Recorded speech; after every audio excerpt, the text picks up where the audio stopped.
So, hello everyone. Welcome to our today's webinar, Recycling for Beginners. I'm Norbert Niessner, working at INEOS Styrolution. I'm editor of the recently published book, Recycling of Plastics, and I was asked many times, hey, can you explain recycling also for laymen, not only for experts? And it's about you to decide whether I'm capable of doing that, but I'm trying today. So therefore, this webinar has the title Recycling for Beginners. Needless to say is that if you have any question, please note them, please let us know, and we will try within the given time frame to answer these questions either today or later on, right? So let's go. Let me start with a general view on global plastics production. Unfortunately, the global plastics production exceeds the recycling recovery of plastics by far. Basically, the reason is that plastics have, amongst every other engineered material in the world, the highest growth rate due to their unique properties like versatility, durability, and high strength to weight ratio. And that exponential growth manifests, for example, in an increase of plastics production by almost 40% from 270 million tons to 370 million tons in the last decade. For example, in 2018, 250 million tons of plastic were generated worldwide, but only about 40 million tons of plastics were actually recycled. Approximately the same amount is recovered in so-called waste-to-energy processes, and the rest, which is approximately 2/3 of the global plastics production, global plastics waste, is not recovered at all. Why recycling? Actually, the reason is that the plastic waste enters the environment from year to year in an increasing amount. Since plastic degrades slowly under UV and temperature, its accumulation in marine and freshwater in terrestrial ecosystem is of increasing scientific and also public concern. For about 50 years, we see now a major revolution of thinking in terms of circular economy. So since the Club of Rome times, for example. And we also see the upcoming thinking about and caring about the reuse of plastics. By reuse and recycling, the amount of waste released to nature shall be significantly reduced, and that is incentive enough to do everything that we can to promote plastics recycling. The question popped up very often, hey, are alternatives to plastics maybe the solution? So do we need to phase out and avoid plastics in future? And what could be the materials that resubstitute plastics? In that respect, Gerrit Luinstra of the Technical Polymers at Hamburg University, he recently mentioned in an interview, unfortunately, it's often much easier to change materials rather than human behavior. Plastics are basically great materials. We should treat them as if they were gold. I think that is the key. Plastics are no waste. It's the source of precious resources for new products. And therefore, we need to strengthen our efforts to make use of recycled plastics rather than playing the blame game. In a recent TED Talk, I'm sure you know this series from the internet, Professor Kim Reichhardt, full professor in Maastricht University, she explained it like this. Imagine someone parked a car in the middle of a highway. Who is to blame actually, the car or the idiot who left the car there? And unfortunately, we have to say sometimes we are the idiots who do not care enough to take care of the precious state of plastics by putting them into the circular economy by recycling them. So it's all on us as private people, as corporate people, to promote plastics recycling. To the second question, what do alternative materials do if we implement them when we would phase out plastics? Then a simple calculation by Professor Kim Reichert showed the following. Basically, with relation to resources, to energy demand, and to CO2 emissions, CO2 equivalent emissions, we would duplicate and triplicate the use of resources and the exhaust of CO2, and therefore would do an adverse effect to our Mother Nature, to our planet, if we change plastics to alternative material. Therefore, such a huge impact we cannot afford and we shall not aim for. The solution, therefore, is recycling. As Virginia Janssens, Managing Director of Plastics Europe, mentioned in the foreword of our book, it is the key to make the circularity happen.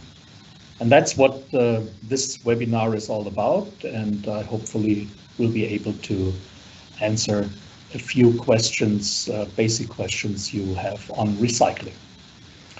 First one could be, what are the plastics we use and how long do we use them?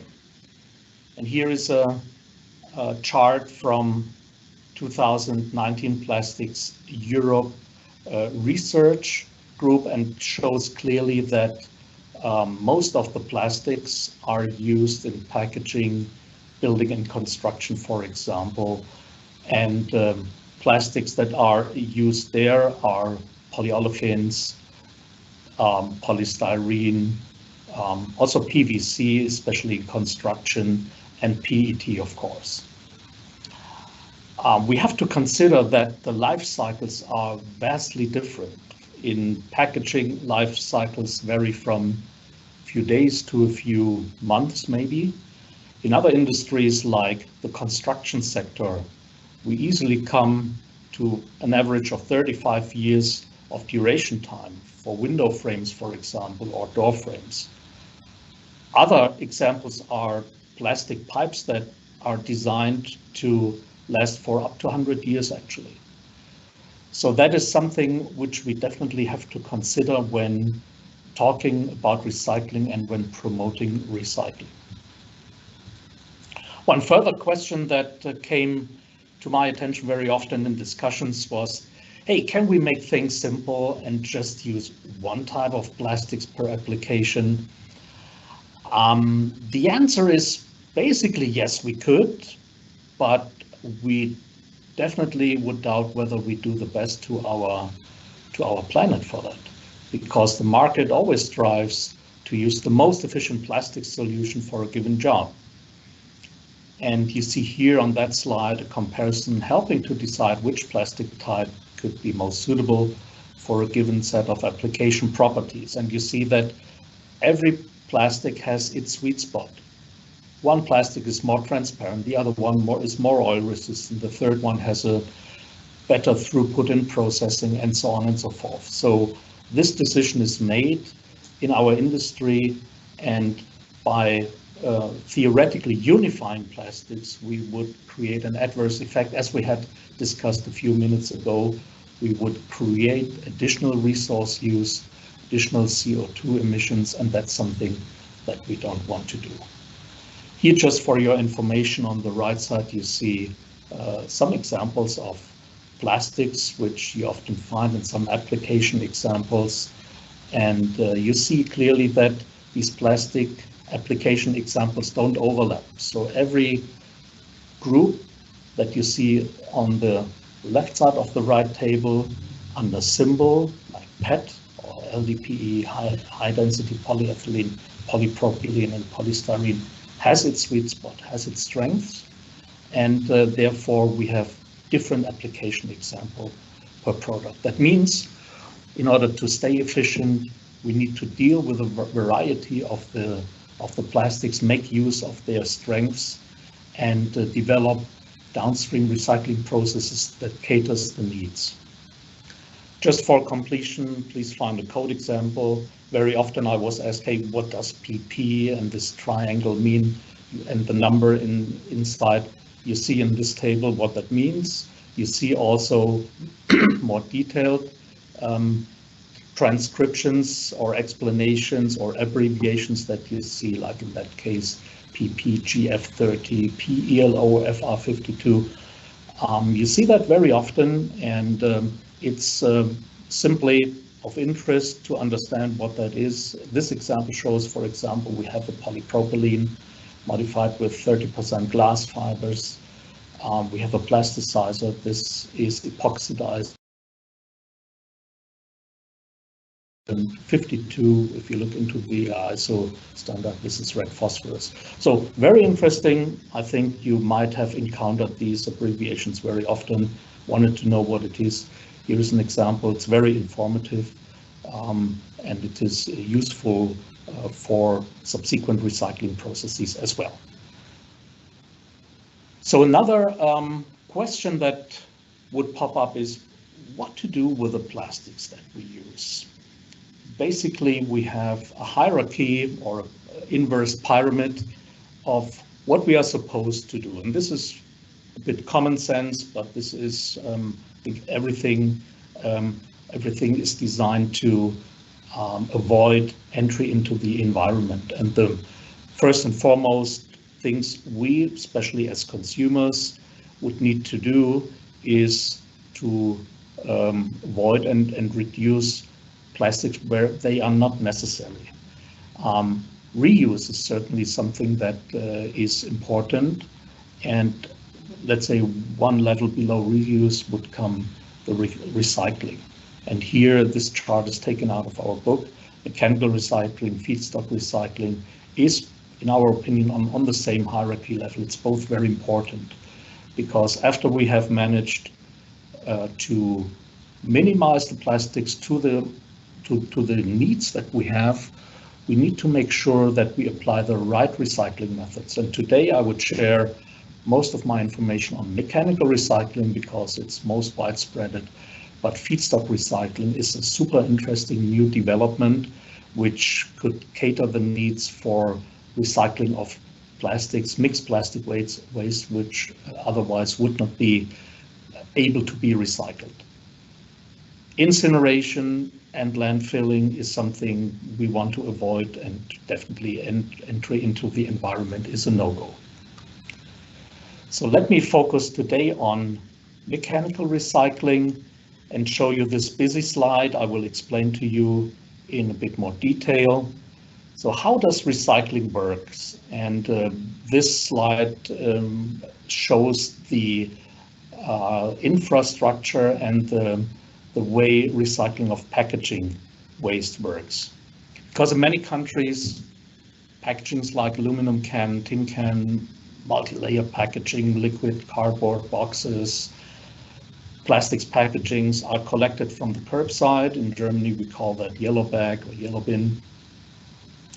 And this stuff is then transported and fed to a sorting plant, consisting of several units for screening, airstream sorting, magnetic metal separation, non-ferrous metal separation, and sensor-based optical sorting to remove other recyclables.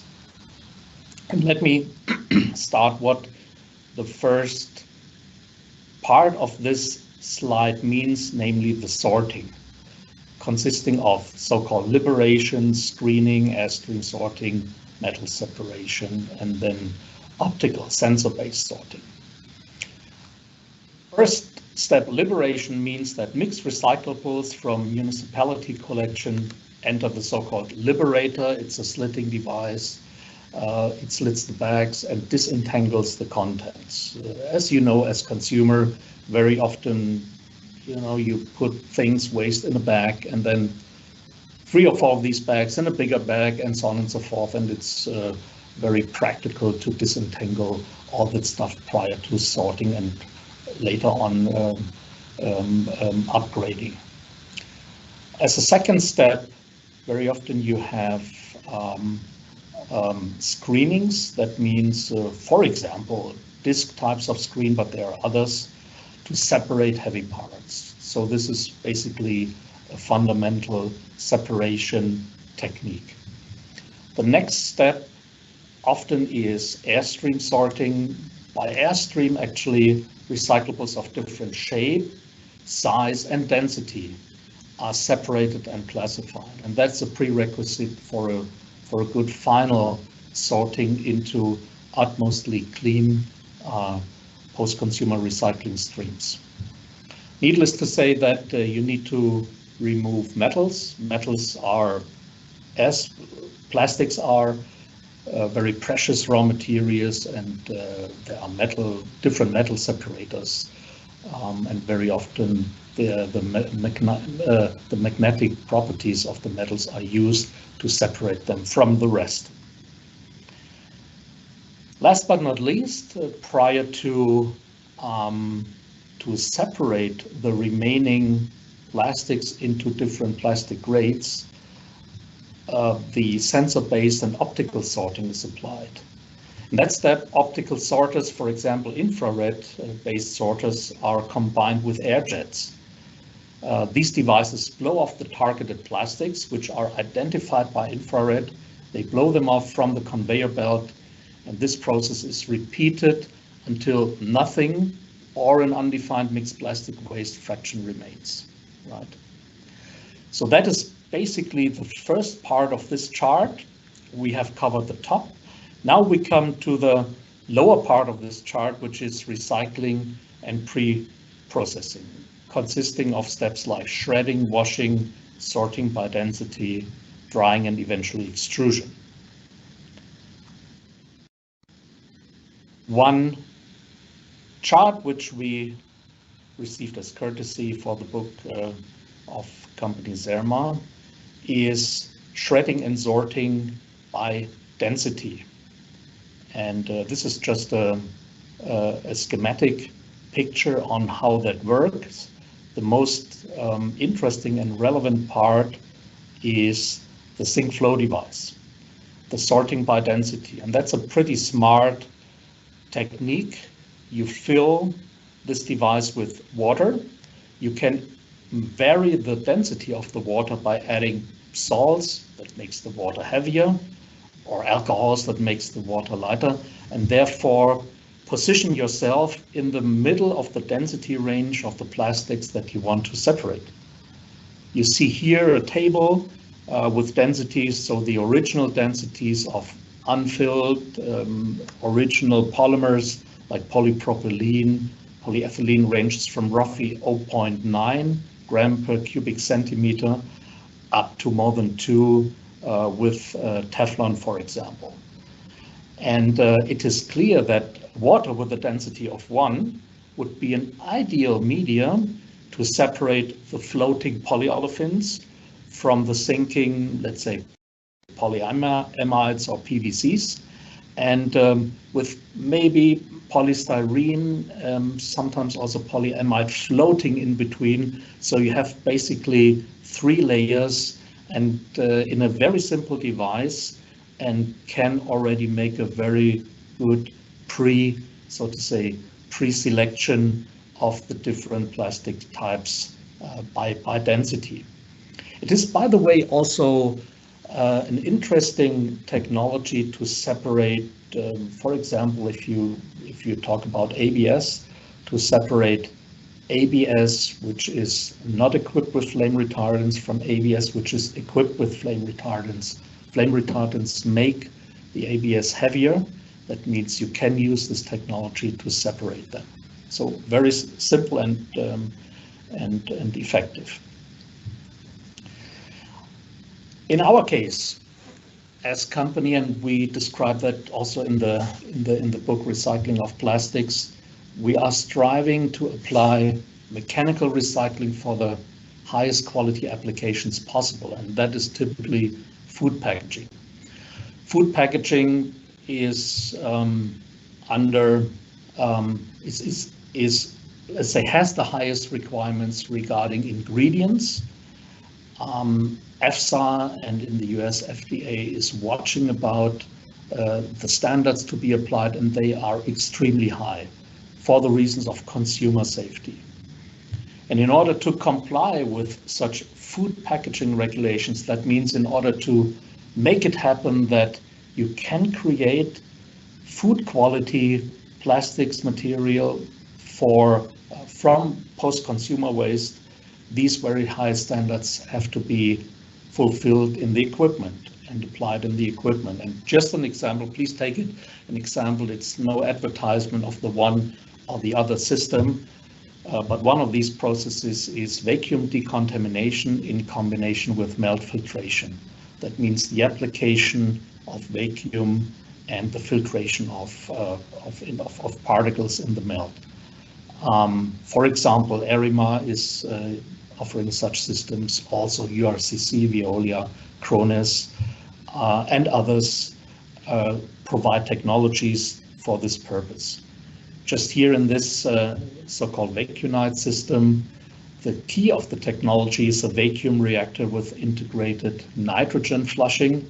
That means oxygen is avoided to avoid any reaction during the process. And that is directly coupled to a single screw extruder with an underwater pelletizer. In the case of PET, for example, this system is supplemented by a vacuum-assisted solid phase polymerization under nitrogen. And that slide should show you that in case of PET, but also recently in case of polystyrene, we can report that food packaging quality type plastic can be made from post-consumer plastic. And I think this is worthwhile to mention, because 20 years ago, I think you hardly could imagine that this is broadly possible, but it is by applying the right technology for that. Now, I've talked a lot about mechanical recycling, but let me show on that graph that besides mechanical recycling, there are several other ways which today we cannot share about because time is limited, but I just want to mention because it's important to demonstrate that recycling methods are being developed, have been developed to complement mechanical recycling, not to substitute it, but to complement it with different reach, with different scope. And those technologies are, for example, dissolution recycling, our chemical recycling, or our pyrolysis, gasification, for example, of mixed plastic wastes. And all these recycling methods being developed or being in development provide new resources in form of recycled plastics, in form of monomers, or base chemicals, and also energy. So it's important for me to mention that mechanical recycling, while being the bread and butter, quote unquote, process for us working in that range, is very important, but is complemented by more and more innovative recycling methods that have a different reach, that have a different scope, and that really are a super addition and complementation to the existing processes. This slide, I hope you can see it, is a bit small, but I would like to explain it like this. The question came up, hey, you do all these efforts in recycling, you need to transport all the waste and need to separate them and sort them, and the conveyor belts are running. Isn't that consuming a lot of energy, and is the whole process, isn't that in the end, doesn't that create the same, let's say, CO2 or greenhouse gas emissions than so-called virgin plastics being produced and used in a linear way? Now we have investigated that in a study, and in the case of our products, polystyrene, we have looked into 3 different recycling methods. On the left, you see mechanical recycling then on the further right part, followed by dissolution recycling, and then comes depolymerization, chemical recycling of polystyrene. And we have looked into, in all the three cases, we have looked into basically two versions. You see here 3 high bars and 3 low bars. The high bars are always the linear economy fossil-based version. So the traditional way you make plastics out of, and polystyrene here, out of fossils, out of crude oil-based naphtha. You create the plastic, end of life, you incinerate it, you don't reuse it. And then you end up with a given CO2 emissions that you see here. But independently, and there are gradual differences, no doubt, but independently of the recycling method that you are applying, you see very, very clearly that recycling definitely pays off. You avoid the incineration. That's, of course, a big effect, largely because in this study we have considered that technical processes, unlike nature, are not always 100% yield. You have, of course, yield losses. This is clear, but this is all factored in. And considering all that, you still see that the recycling processes are creating much less CO2 equivalents compared to the traditional linear processes. So this alone is a reason why we all should care for recycling. The waste in the environment is, of course, to avoid that, is of course related to that, and is another big reason to avoid that and to go into recycling, into circular economy. Last but not least, as you might have seen in my teaser, is, hey, what can I do as consumer, for circular economy? What tools do I have? So basically, what I would say is that as consumer, we have several tools to support recycling. First of all, consequently use collection systems, avoid disposal and release of waste into the environment. That's what we said already. But we have even more tools in an earlier stage of the whole process. Prevention and reuse. I've mentioned that already, and it is mentioned in our book as well, and light is shed in more detail on that. In case of reusing, and that would be my final remark for today, we see 4 different types that we can classify that basically, or segregate that in 4 different types. One type is life cycle extension of products. For example, you see very often that single-use cups are replaced by reusable cups. The second version is relocation. We can, for example, without an additional or intermediate processing, reuse items like book, DVDs, cars, again, and stronger than ever. That would extend the life, the whole life of the product. And this is in our hands, whether we are ready to do that or not. The third part is remanufacturing. That involves an intermediate processing step to repair or refill sometimes product. An example could be the repair cafes that you might have seen popping up very often in larger cities, repair cafes for appliances, for electronic parts, and so on. And last but not least, the so-called reforming process, which is very close to recycling, is seen more and more. The difference to recycling is that there is no change of state, so there is no complete processing like melting up, cleaning, and adding cleaning procedures to that. An example would be to make furniture out of post-consumer waste. That's a pretty old example. You have seen that in the past already. And that is becoming hip more and more. And this is also a tool to basically extend the lifetime of plastics that have been brought into the circle. To wrap up the whole story and to answer one question that I encountered very often, I will show you this slide, and this is my last slide. The question is always, I always hear about biofeedstock, I hear about recycling of plastics. How does that go together? Can you use either the one or the other? Can you combine that?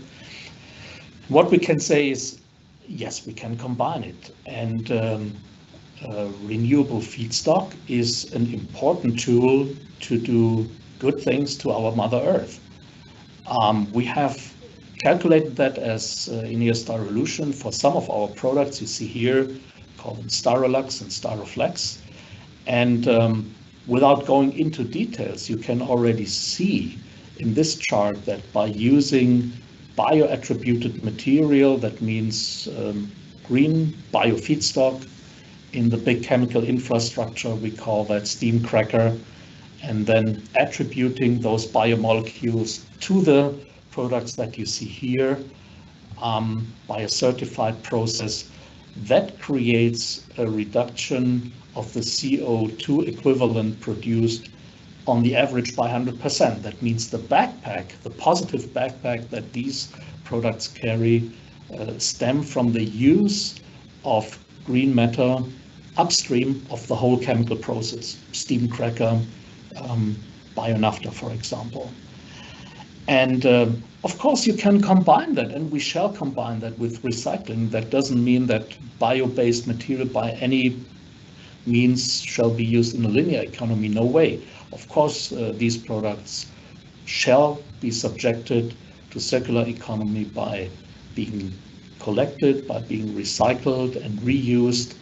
And therefore, this slide shows that we have even more measures to make sure that carbon neutrality is a thing that can, will, and must happen in the time that we see here in the EU and globally in 2040s and 2050s.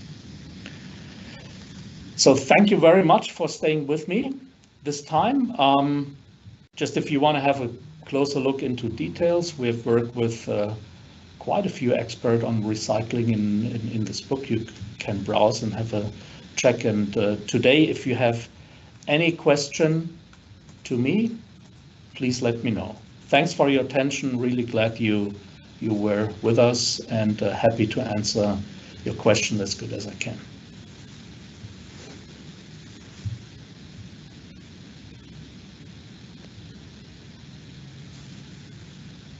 All right. Now I have a look to my colleague, Katja. There is one question. One question is about, okay, you have talked about mechanical recycling. How exactly does the chemical recycling works?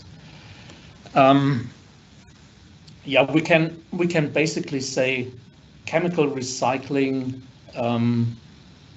happens when you can convert the polymer into identified and clearly identified monomers, new products. That happens, for example, in PET, and that happens also in polystyrene. There are some plastics that can be recycled. Other plastics cannot be, that can be chemically recycled, sorry.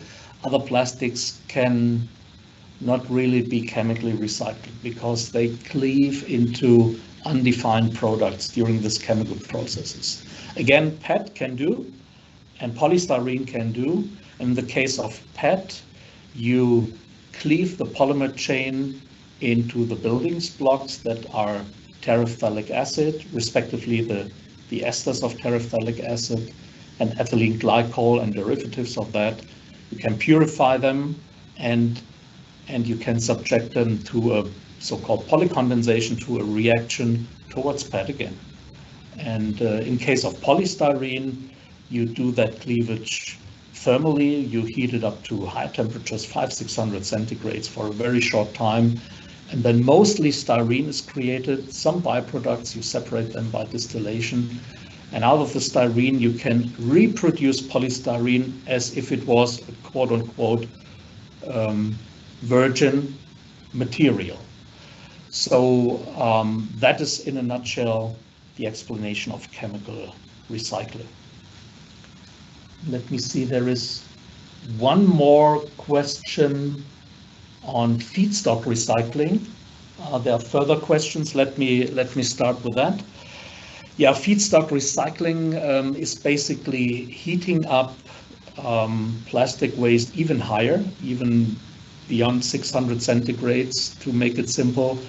It is in our opinion, an excellent chance to create valuable materials out of mixed plastic waste which otherwise cannot be reused.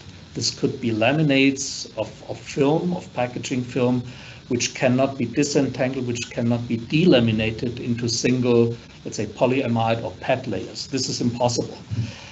So therefore, this feedstock recycling is a smart thing. You heat up mixed plastic, you create building blocks, small molecules actually, that can and are fed back into the existing chemical infrastructure. That means you can create new products that could be plastics, but that could be also other base chemicals out of these ingredients. And you don't need to use crude oil for that. So you use this stuff. And therefore, feedstock recycling is, in our opinion, a very interesting, very promising tool to recycle things that otherwise are not really recyclable, or would not have been really recyclable. So it expands our toolbox of recycling technologies.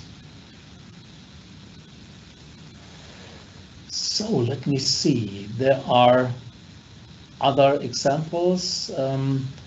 In which aspect is the amount of packaging per packed good being regulated? Examples, sweets being packed one by one versus bulk packaging.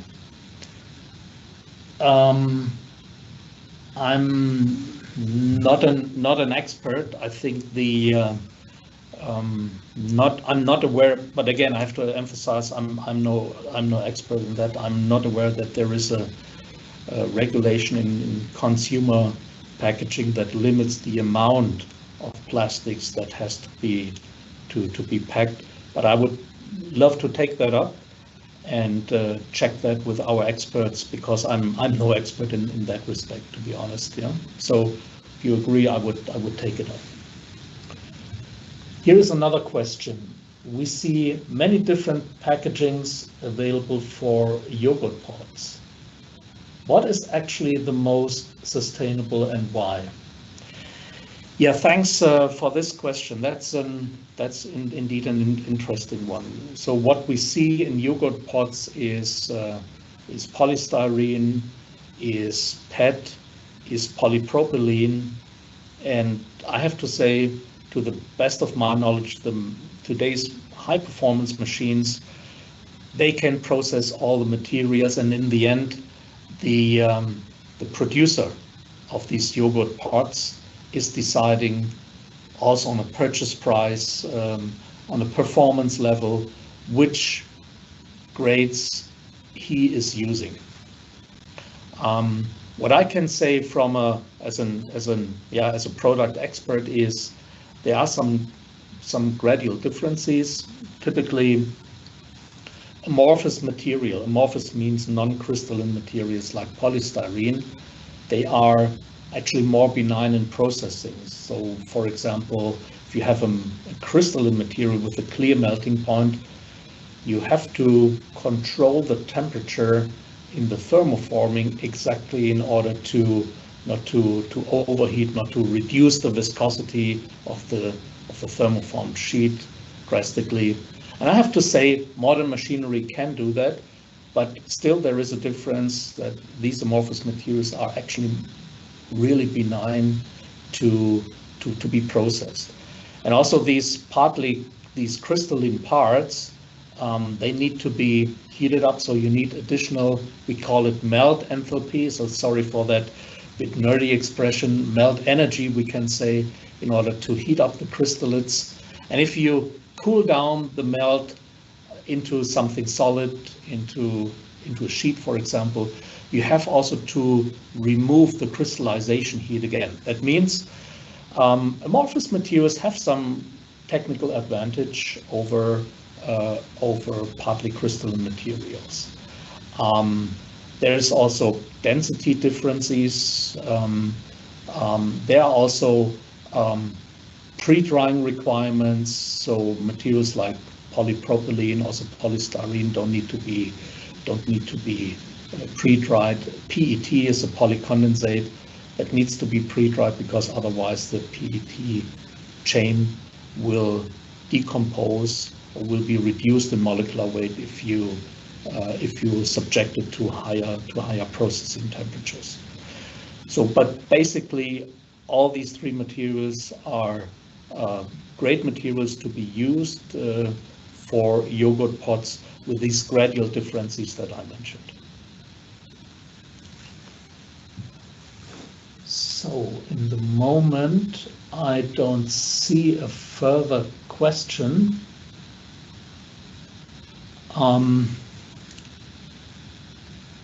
I think we can, I think we can take over, Katja. We can finish this session, and actually would like to thank you for your presence, for your interest, and if there is any question, please approach me. And if there is let's say, if that was too simple for you today, then please enroll on a next webinar on high quality recycling for styrenic polymers, also partly based on the book, but partly also on our company efforts to make styrenic polymers suitable for highest standards like food packaging. And here I will share with you the actual developments in a webinar on October 11th, 10 to 10:45 a.m. So I would say, see you there. Thank you very much.